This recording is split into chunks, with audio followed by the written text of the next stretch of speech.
일단 이제 첫 번째 단계로 기업가 정신에 대한 설명을 좀 드려볼게요. 기업가 정신이라는 개념은 창업을 하거나 아니면 사업을 할 때 얼마나 진취적이고 혁신적인지, 또 얼마나 무모하지만 현실적으로 도전하는지에 대한 이야기를 기업가 정신이라는 앙트레프러너십이라고 해서 좀 카테고리를 만들어 놓은 항목입니다. 그래서 예전에 뭐 벤처 정신, 도전 정신, 뭐 혁신 정신, 뭐 이노베이션 이런 얘기들 많이 했었었는데, 기업가 정신이라는 틀 안으로 이야기가 조금 구체화되는 것들이 있어서 좀 설명을 드려보면, 앙트레프러너십은 모험가로 또 모험 사업가로서 자원이 현실적으로 좀 모자라거든요. 처음에 시작할 때. 그리고 위험도 많고. 근데 그런 불모지 같은 상황에서도 꾸준히 도전하고 새로운 사업을 만들고 새로운 수익을 만들어가는 사람이 가진 정신을 기업가 정신이라고 17세기부터 얘기가 계속 나왔던 말입니다. 기업가 정신의 좀 특징으로 보면 우리가 이제 어떤 사업을 할 때 공백, 니치마켓이라는 얘기를 많이 들어보셨을 거 아니에요. 틈새 시장들.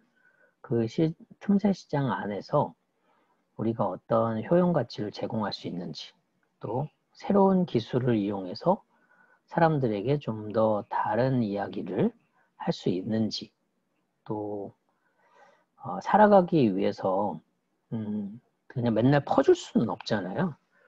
그러니까 퍼준다는 느낌에 우리도 뭔가 수익이 생겨야 되니까. 그래서 생존보등식이라고 하면 우리가 남는 건 있어야 해요. 맨날 다 줄 수는 없으니까.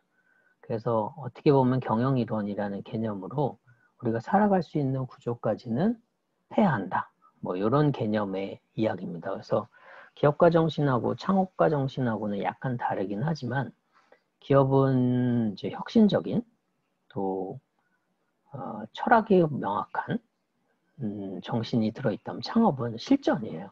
살아야 되니까.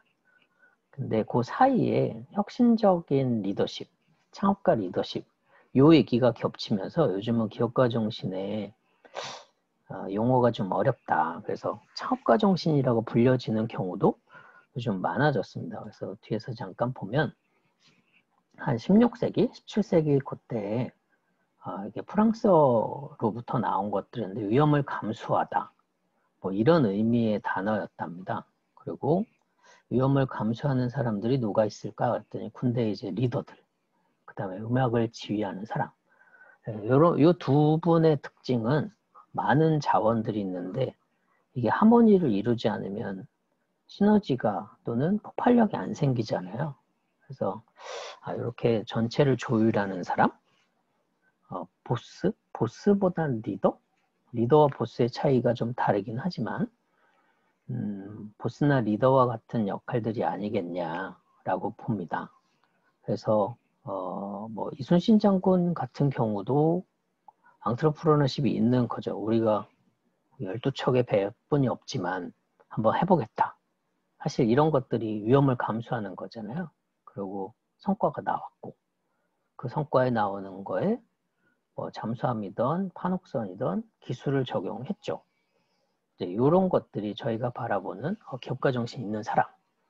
그 다음에 뭐 음악 전체 하모니를 이루는 지휘자들도 각각 소리나 사운드들이 다 다르거든요. 볼륨도 다르고, 그리고 힘을 줘야 되는 상황, 또 옆에 악기랑 사운드가 엉키면 안 되니까 이제 이런 것들을 조율하기 위해서 본인이 이제 그 소리들을 다 알아야 한대요. 그리고 박자를 조절해서 원하는 소리를 만들어가는 일을 하시는 거. 그래서 이런 것들이 기업에서는 이제 전략 경영을 하시거나 총 리더 분들이 하시는 일들일 텐데, 이런 것들이 기업가 정신이다 라고 일단 대변이 되고 있습니다. 또 재밌는 거를 좀 보면 기업가 정신이라고 말한 사람이 그 캉티옹이라는 경제학자가 있는데 프랑스에 요분이 이제 16세기, 17세기에서부터 나온 얘기들을 이제 프랑스 혁명이 일어나기 직전에 이분이 이제 책 같은 데서 이야기를 했대요. 그래서 앙트레프러너는 정해진 생산 비용을 가지고 불확실한 수익을 창출하는 사람 또는 생산 수단을 통합해서 상품을 생산하고 판매해서 경제적 발전을 도모하는 사람이 앙트레프러너다. 기업가 정신 있는 사람이다. 아니면 도전가다라고 정의를 했었답니다. 요 시대에 이제 깡띠용이라는 사람이 살았던 시대를 거꾸로 이렇게 시간으로 찾아가 보니까 이 당시에는 뭐 농민, 노동자 계열들이 한 98%, 귀족이 또 한 1, 2%, 그 다음에 성직자 한 1%, 뭐 요런 이제 하이라키 안에서 살았던 사람이래요.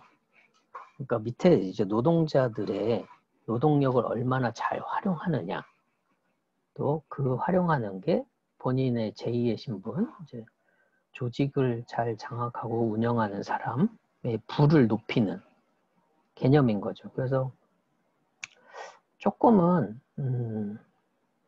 어떻게 하면 노동 효율을 최대화하고 극대화하는데 좀 다른 방법을 하는 방법이 없을까?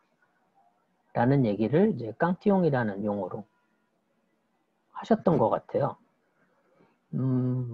혹시 몰라서 요 시대 같은 시대 한국군, 그쵸, 우리나라는 누구였을까라고 살펴보니까 영조 왕 시대더라고요.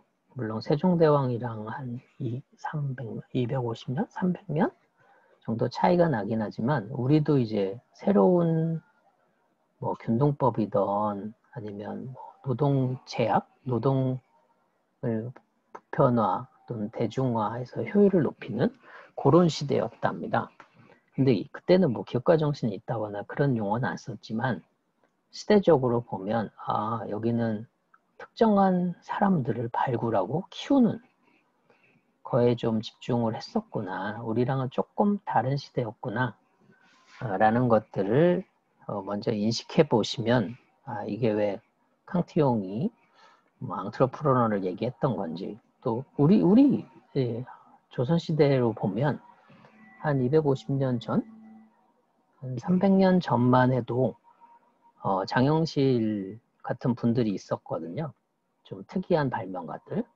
또 그런 사람들이 도전가였으니까. 그래서 우리가 용어를 그렇게 안 썼을 뿐이지 우리도 시대적으로 보면 근본적으로는 한 2, 300년 전에 이런 비슷한 얘기를 우리도 한 게 아닌가라는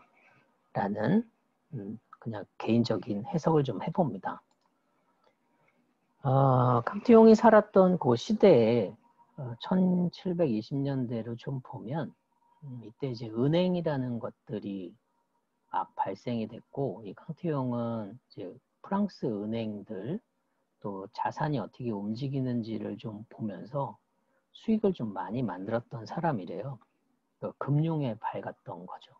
우리 나라 같은 경우는 그때만 해도 뭐 화폐제도 이런 것들이 정리가 잘 안 돼 있었을 때니까 어떻게 보면 이렇게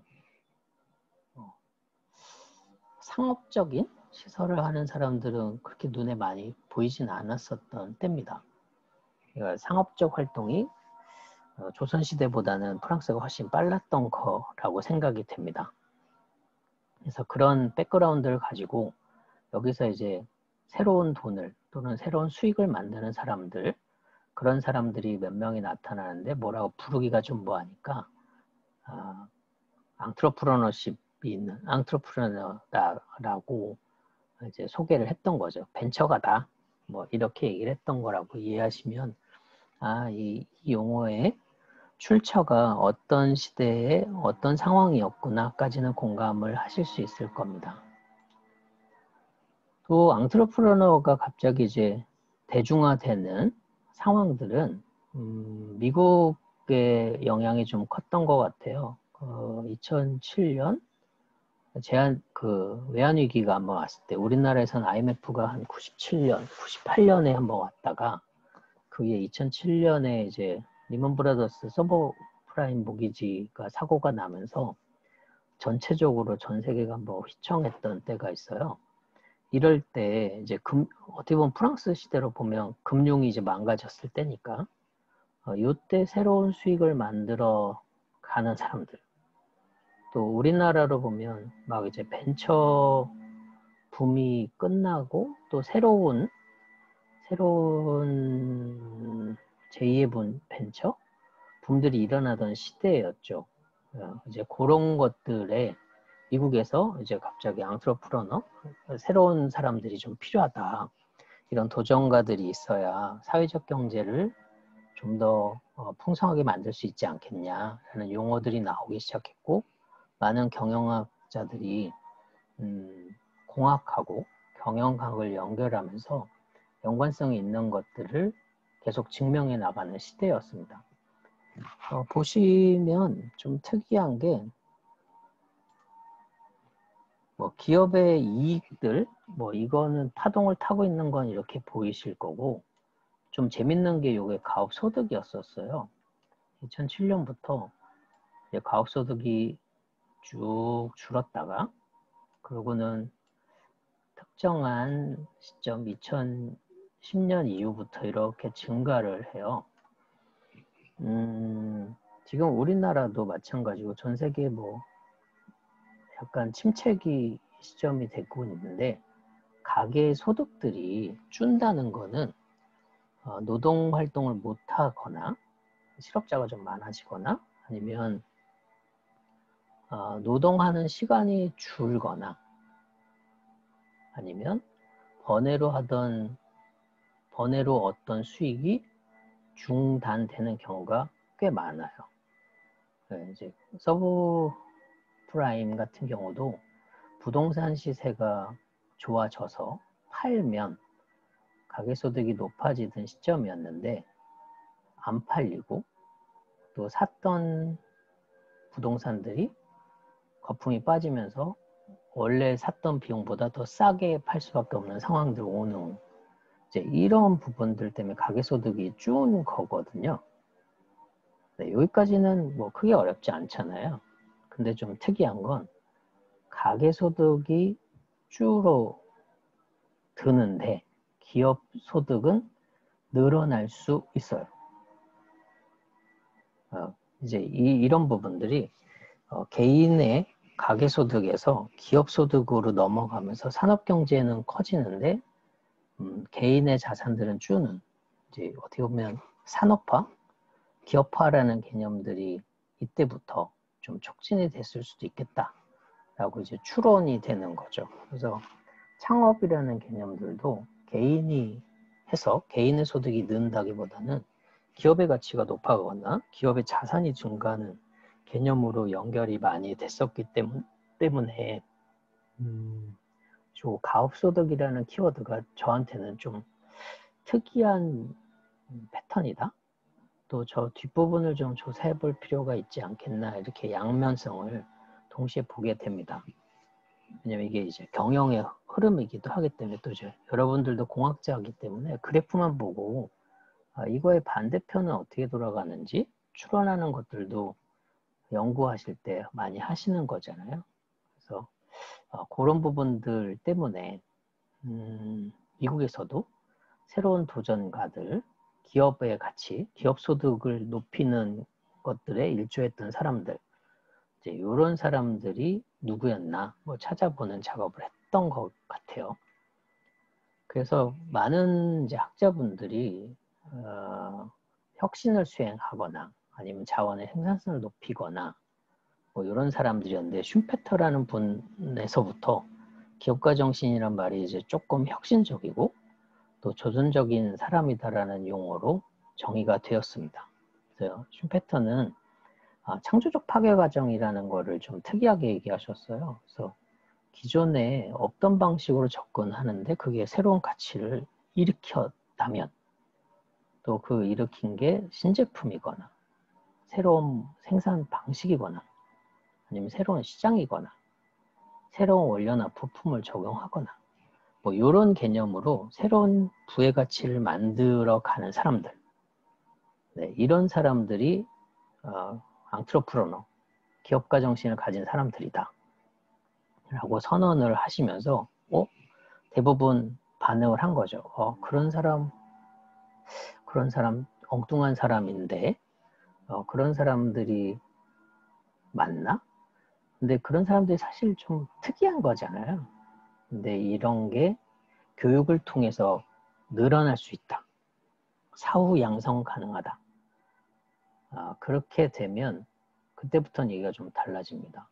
그래서 앙트로프러너를 교육에서 이제 반영을 하기 시작해요. 그래서 피터 드러거 분도 이제 경영을 연결할 때 변화를 대응하고 도전하는 사람들, 이런 사람들을 육성할 수 있다. 기회포착을 하는 훈련을 시키고 연구할 수 있다. 그게 기업 내부의 조직 역량이다. 뭐 이런 얘기들이 도전과 관련된 이야기, 뭐 경영 효율과 관련된 이야기, 마케팅 전술, 뭐 이런 연구를 하시면서 용어를 쓰셨었고, 개인적으로는 이제 티머스라는 분의 이론들, 없는 거에서 뭐 유를 만드는 사람. 이제 저는 이제 IP, 인터렉션 퍼퍼티 분야에서 이제 일을 주로 했던 사람이니까 무형자산에 대한 것들이 전 좀 달리 보이거든요. 근데 이제 그 용어를 쓰셨고, 무형자산이 유동화돼서 유형자산화되는, 화폐화되는 그런 게 기술 거래나 기술의 금융이 되는 거니까 그런 용어를 쓰신 게 아닌가라는 생각으로 티머스라는 용어를 쓰신 저분이 쓰신 용어들을 조금 더 높게 치는 경향이 있습니다. 그리고 최근 이제 1900년도 후반에는 베스퍼라는 교수님이 행복을 추구하는 사람이야 라는 얘기를 갑자기 던지셨어요. 물론 행복이 그냥 행복한 게 아니라 남들이 발견하지 못한 기회를 찾아내고 그걸 사업으로 연결하면 행복해지지 않냐 라고 얘기하시면서 궁극적으로는 뭔가 기회를 찾는 게 아니라 행복해지는 것이다 라고 얘기를 하신 거예요. 그래서 좀 뜨아 이랬어요. 이게 경영도 약간 감성으로 가는구나. 그리고 그 다음부터 감성공학, 디자인 경영 이런 얘기들을 우리도 많이 썼었거든요. 산업 필드에서도. 그래서 행복을 추구하는 사람, 이 용어 좀 특이하다 라는 생각을 하고 있었었고요. 그리고 나서 많은 이제 유럽이든 미국의 대학에서 교수분들이 어떻게 하면 기업가 정신을 가르치고 훈련시키고 그런 사람들을 양성할 수 있을까? 이제 그런 연구들이 많이 나왔던 거죠. 저 역시도 학위 연구할 때 특허를 또는 무형 자산을 만드는 활동들이 산업경제에 일자리를 얼마나 많이 만들 수 있는 거냐. 네, 있더라고요. 영향력이 있어요. 또 하나는 박사학위 할 때는 기업 자산을 키워나가는 과정 속에 특허 자산이 있으면 기업의 자산이 조금 더 빨리 성장하더라. 뭐 이런 것들을 증명하려고 우리나라 중견기업들 한 1200개 기업들의 10년치 또는 15년치 과정들을 추적해가지고 영향력이 있긴 하더라를 발견했었어요. 국내에서는 이렇게 중견기업을 전체 대상으로 경영재무하고 기술 정보하고를 연결하는 연구가 많지가 않았었는데 한번 해봤죠. 무모하게. 근데 이제 여러분들도 비슷하겠지만 지도 교수님이 저도 이제 경영학 박사님이셨는데 그건 너무 당연하지 않냐? 라고 얘기하시더라고요. 그래서 그렇죠. 당연하죠. 그랬더니 아니 특허가 있으면 기업이 당연히 돈을 벌어야 되는 거 아니냐? 그래서 네 맞아요. 그 경영에선 너무 뻔한 얘기인데 그걸 또 증명해야 되냐? 라고 얘기하셔서 아니 우리 공학에서는 1%의 가능성만 있어도 그거는 한번 해볼만 하다고 얘기를 하지 않냐. 그래서 저는 10몇 프로 정도의 가능성이 있다라는 거를 어떻게 하면 또 20%, 30%를 키울 수 있는지를 연구하고 싶다. 라고 했더니 그걸 굳이 그렇게 해야 하냐?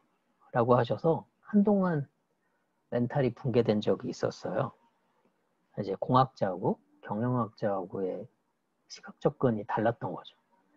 그게 벌써 8년 전, 7년 전인데 이제 이런 고민들을 미국에서는 엄청 먼저 한 거죠. 한 20년 전 시작을 했던 거고, 그때 이제 티몬스 교수님이 하셨던 것들이 이제 앙트러프러너십을 키워가는, 또는 기업이 앙트러프러너를 기반으로 성장하는 기본 모태 틀이 있다. 그걸 이제 모델로 제시한 게 있어요. 그게 이제 기회 요인하고 자원 요인을 우리가 구성하고 있는 팀, 그 다음에 파운더의 철학, 이 네 가지 요소를 가지고 잘 중심을 세워야 한다. 또 밸런스를 잘 키워야, 유지해야 성공으로 가는 길이 더 빨라진다. 라는 연구 이론들을 계속 만드셨는데 전 여기 99% 동감합니다. 1%는 이제 조금씩 바뀌곤 있지만 그래도 이 틀이 공학을 한 사람들 입장에서는 리소스 없이 기회를 막 말로 떼어갖고 할 수 있는 게, 서희의 단판, 뭐 강동육주를 말로 단판 지어갖고 받았다, 뭐 이런 얘기는 하시긴 하지만 그래도 기술 들어가지 않았을까? 기술이 없이 어떻게 이게 되냐? 뭐 그런 사고를 가졌던 사람 중에 하나예요. 그래서 리소스가 없이, 리소스 베이스가 없이 어떻게 모든 걸 하냐? 그건 말이 안 된다. 그런 맥락을 티머스 모델을 통해서 거의 완벽하게 보증을 한 거죠. 그래서 이거 맥락이 거의 같다. 그럼에도 불구하고 창의적 발상이나 아니면 사회적인 세상하고 소통을 잘 하면 새로운 기회를 발견할 수 있지 않겠냐. 그게 기회만 발견하는 게 중요한 게 아니라 같이 운영하고 굴러가는 팀이 역할 모델을 잘 나눠서 해야 그게 똘똘 뭉치고 강한 힘을 갖는다. 혼자는 못한다. 네, 이런 가정이 있었는데 그 요인들, 요소들이 다 들어있더라고요. 그래서 저는 개인적으로는 거의 절대값에 가까운 가이드 아니냐라는 연구 결과들로 인식을 하고 있고, 이게 제 연구의 어떻게 보면 근간이 됐고 지금도 계속 후속 연구를 하고 있는 입장입니다. 앙트러프러너십을 계속 이제 증가시키려면 창의성도 길러야 되고, 소통, 커뮤니케이션하는 소통 능력, 그럼에도 불구하고 특정한 방향을 향해서 선동하거나 끌고 갈 수 있는 그런 추진력, 리더십이 있어야 가능하다. 이런 사람이 창업가다. 앙트러프러너십을 가지는 사람이다.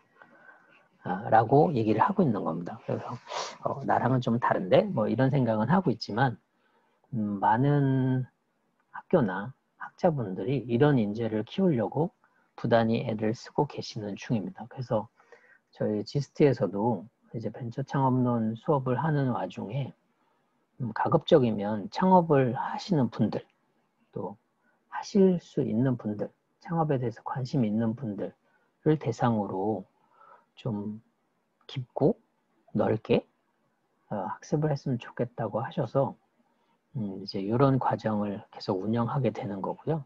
이 안에서 이제 좀 설명을 해보면 티몬스의 이제 딜레마 아니면 약점이라고 하는 것들이 불확실성이라는 게 있어요. 기회가 뭐 항상 생기는 건 아니잖아요.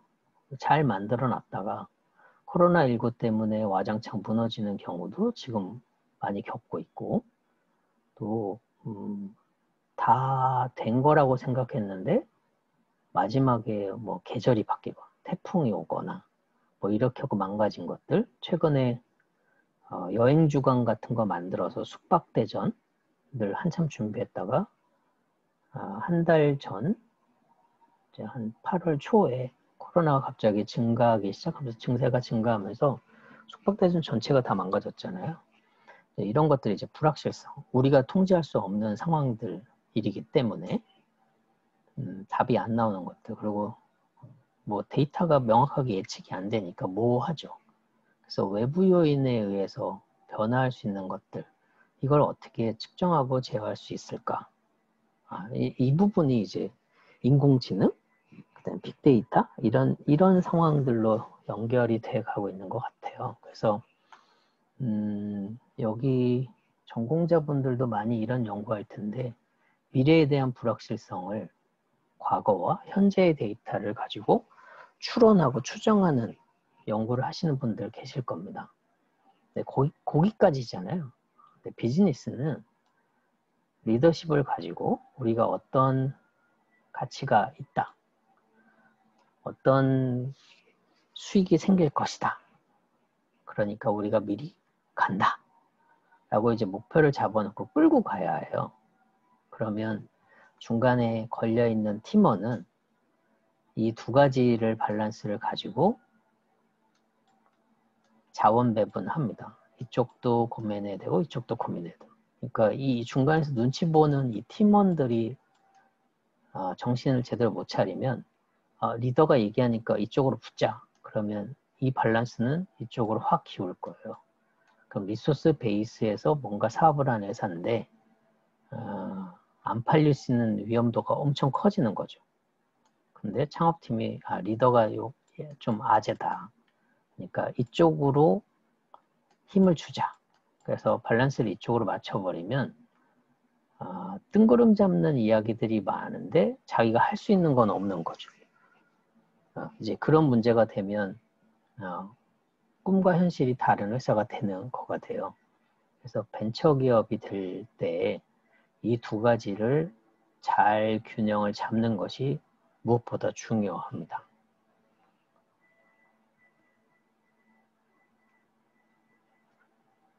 그 다음에 이제 살몬 교수라는 분이 이제 이런 내용들을 가지고 고도화를 하셨어요. 저는 이것도 그럴싸하다고 보는데 기회 요인들은 당연히 있는 거고요. 어떤 사업 내용들.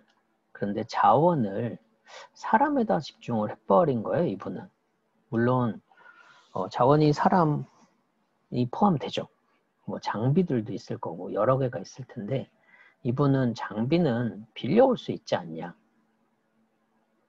그건 OEM이든 ODM이든 렌탈할 수 있다. 사람만 빌려오는 게 컨설팅 용역으로 하는 건데 그때만인 거죠. 컨설턴트 있을 때는 잘 돌아가는데 그 사람들이 철수하고 나면 할 줄 아는 게 없는 거잖아요. 이제 이런 것들의 문제가 거래 딜이라는 개념으로 접근하는 게 아니냐. 그래서 이것도 말이 맞거든요. 그래서 이게 기술 사업화의 한 모태가 될 수도 있겠구나. 그래서 수요 발굴이라는 얘기들, 그 규제를 어떻게 극복할까? 이런 것들이 이제 환경적인 개념으로 접근한다. 그래서 컨텍스트에 대한 얘기를 좀 하셨었어요. 그래서 이것도 굉장히 의미 있는 접근이다. 가치가 있는 이야기다. 라고 생각을 하고 그 다음에 이제 제가 만든 방식이 30분석이라는 것들 고객 관점에서 경쟁사 관점에서 자사 관점에서 무엇을 집중해야 하는가 그리고 이 경쟁 관계 속에서 어떻게 소통하고 상황을 파악할 것이냐 라는 화점을 하나 던져놓고 그 사이에 제품으로 승부할 것인지 가격으로 승부할 것인지 아니면 적정한 목표 시장을 설정하고 접근하는 게 좋은 것인지 네, 이렇게 이제 좀 밸런스를 맞춰가고 있는 중이에요. 맨날 듣던 것도 이제 30 분석하고 나면 스왑 분석하고 그 다음에 STP, 세그먼트 타겟 포지셔닝하고 포피 전략하면 끝나잖아요. 이런 건 경영학에서 한번 배우고 나면 그냥 외워서 얘기할 수 있는 얘기인데 이게 꼭 절차가 맞나? 라는 얘기로 해보면 좀 달라요. 경영학에서 얘기하는 방법은 어떻게 보면 기회 요인의 개념으로 접근하는 경우도 있고 자원 베이스로 얘기하는 경우들도 많습니다. 근데 공학 입장에서 보면 이게 실현 가능성이 분명히 있어야 해요. 근데 실현은 되는데 원가가 많이 들거나 아니면 가격이 너무 높아서 안 팔리거나 거래가 안 되면 그건 의미가 없잖아요. 그래서 고객 관점에서 편의사항들은 제공하지만 경쟁자들하고 같이 밸런스를 맞추면서 뛰는 상황이어야 합니다. 독과점으로 갈 수는 없어요. 그래서 비슷한 기술 또는 약간 상이한 기술들을 가진 그룹하고 선의 경쟁을 하면서 진화해 나가는 거. 이게 이제 저는 사업이라고 보는 겁니다.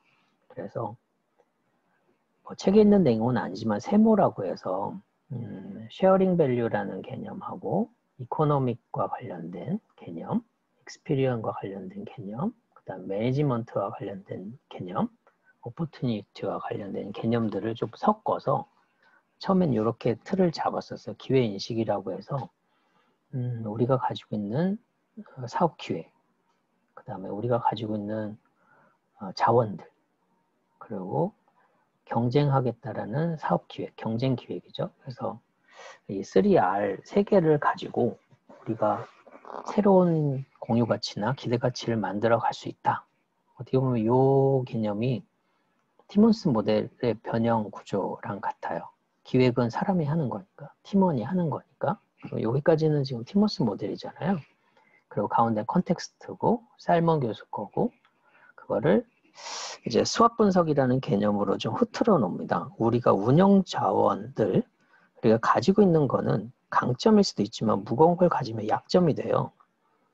그래서 재고가 많다. 그거는 강점이라기보다 약점이죠. 근데 그 재고가 금이다. 그럼 강점이 되겠죠. 그래서 수학이라는 관점에서 자원은 강점과 약점이라는 개념으로 구별할 수 있고 기회에 대한 부분들은 우리가 그 기회를 관리할 수 있냐, 컨트롤할 수 있냐, 컨트롤이 안 되면 위험하지 않냐. 요게 이제 저는 이제 미래적, 잠재적 요인이라고 본 거예요. 그래서 요거를 양 윙에다 놓고 이렇게 하면 이제 여기다 이제 사업들을 좀 붙일 수가 있어요. 그래서 티머스 모델의 조직 구성원, 스텝이라는 개념들을 중간에 놔서 스텝은 강점과 약점도 관리해야 되고 기회와 위험도 관리하는 건 당연해요. 근데 강점, 약점 부분은 기술의 역량을 고도화하면 개선이 또는 완화가 될 수 있습니다. 또 관리에 대한 것들, 기회나 위협에 대한 관리는 경영 스타일이에요. 무모한 도전을 한번 하겠다. 경영을 실천하겠다. 뭐 이렇게 되면 그건 경영 스타일인 거죠. 리더의 스타일일 수도 있고. 그럼에도 불구하고 전체적으로 밸런스를 잡으려면 조직 구조나 운영 시스템이나 사업 전략이 좀 체계화돼야 합니다. 그래서 양극단 안에 새로운 스타일이나 역량들을 좀 세워놓고 이걸 한번 업으로 보니까 이렇게 구성이 되더라고요. 하나는 엔지니어링, 강점과 약점을 기술 역량을 통해서 증강시키거나 감소시키는 거. 이게 이제 어떻게 보면 기술 베이스, 엔지니어기 때문에 할 수 있는 얘기인 거고요. 경영 스타일은 경영 관리예요. 우리는 도전 정신을 가지고 뭘 하겠다. 우리는 사회적 가치를 추구한다. SK 이렇게 얘기하면 그건 경영 스타일이잖아요. 기술 역량으로 하는 거랑은 좀 다르긴 하지만 그것도 기업의 가치에 영향을 줄 수밖에 없으니까 이런 것들이 경영 관리다. 이게 두 개가 베이스가 되면 조직화시키는 거. 한 사람의 개인이 또는 한 사람의 리더가 모든 거를 좌지우지하는 게 아니라 시스템적인 접근으로 하는 것들이 되게 필요합니다. 그래야 법인이 되고 조직화가 되면 틀이 흔들리지 않게 돼요. 그래서 조직화, 오가니제이션이라는 개념들이 들어가면 완벽하게 우리가 가지고 가려고 하는 비전이나 미션을 중심에 잘 세워놓고 움직일 수 있다. 이렇게 얘기한 게 이제 제가 얘기하는 세모 모델입니다.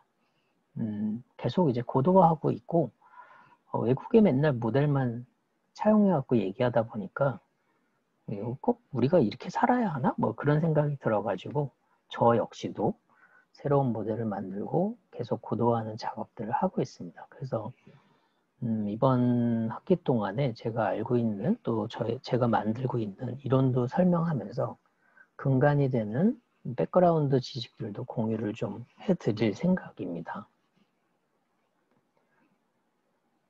네, 그리고 4차 산업기술, 이제 기술 엔지니어링이라는 게 있어서 ICBMA라고 해서 사물 인터넷, IoT, 모바일티, 모바일, 그 다음에 인공지능, AI, 그다음에 빅데이터, 크라우딩 이런 것들이 지금 차세대 핫한 기술들이잖아요. 근데 이건 차세대지 차차세대는 아니에요. 그래서 어떻게 기술들이 바뀌어가는지를 알고 그걸 우리가 약점을 보완하는 방법으로 쓸 건지 강점을 더 강화시키는 방법으로 쓸 건지 이제 이런 것들도 검토하는 게 기술성과 관련된 것일 거고요. 포시라고 해서 소통, 커뮤니케이션 하거나 그 다음에 고객들한테 어떤 편익을 제공할 것인지 또 기회 요인을 얼마나 제공할 건지 뭐 이런 것들이 이제 포시라는 개념으로 얘기를 많이 하게 되는데 이것도 경영관리 스타일 얘기하면서 벤처기업들이 좀 유연한 조직을 운영할 때 경영 스타일을 이런 형태로 가져가는 게 어떨까요? 라고 해서 한번 살펴볼 겁니다. 그리고 경쟁기획이라는 경우 이제 시장에 대한 가능성을 보는 것들은 컨셉하고 피플 그다음에 베니핏이라는 개념들로 좀 풀어볼 건데 이걸 이니셜만 따가지고 CUP 컵이라는 개념으로 설명하는 게 있어요. 그래서 이것도 같이 한번 설명을 드릴 겁니다. 이렇게 이제 프레임으로 만드는 이유가 달달 외워갖고 얘기하는 것보다 틀을 가지고 있으면 훨씬 유리하거든요. 공학자들은 그 틀을 만들고 그 틀의 체계를 강화하는 게 공학자들이지 않습니까? 그래서 우리가 알고 있는 내용들을 좀 더 쉽고 간편하게 설명하는 작업들을 이제 저도 계속 하고 있고 그게 기업가 정신하고도 좀 연결이 돼 있어서 여러분하고 오늘 개요 시간이기 때문에 잠깐 공유를